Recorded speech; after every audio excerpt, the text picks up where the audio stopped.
Ովքեր են Արամուս գյուղի դաշտում սպանված ամուսինները, մեկ օրվա մեջ 4 սպանություն։ Ինչով է զբաղված իրավապահ համակարգը, երբ հոկտեմբերի 12-ին Կոտայքի մարզի Արամուս գյուղի դաշտում կնոջն ու տղամարդուն սպանելուց հետո 61-ամյա Արայիկը իր հանցավոր գործողությունները չի դադարեցրել։ Մինչ իրավապահները նրան են փնտրել եւ դեպքի վայրում փորձել են հանգամանքներ պարզել, 61-ամյա Արայիկը Արամուսի դաշտում ամուսիններին սպանելուց հետո գնացել է Կոտայքի մարզի Զովաշեն գյուղի դաշտամիջյան ճանապարհին, կրակոցները արձակել Կոտայքի մարզի Զովունի բնակավայրում հաշվառված 46-ամյա Վահե Մարտիրոսյանի եւ Երևանում հաշվառված 44-ամյա Մարինե Հայրապետյանի ուղղությամբ։ Վերջիններս տեղում մահացել են։ Հոկտեմբերի 12-ին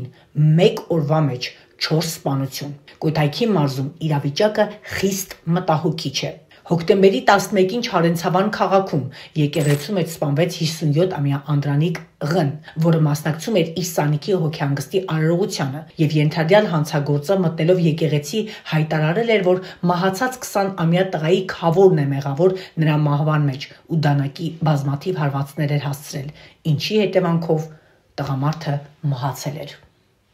Հուսանք այս դեպքերը իրավապահ համակարգում խիստ հետևությունների առիթ կդառնան, թե ինչով է զբաղված իրավապահ համակարգը, երբ որ ենթադրյալ հանցագործները ազատ շրջում են ու մեկ օրվա մեջ 4 կյանք խլում։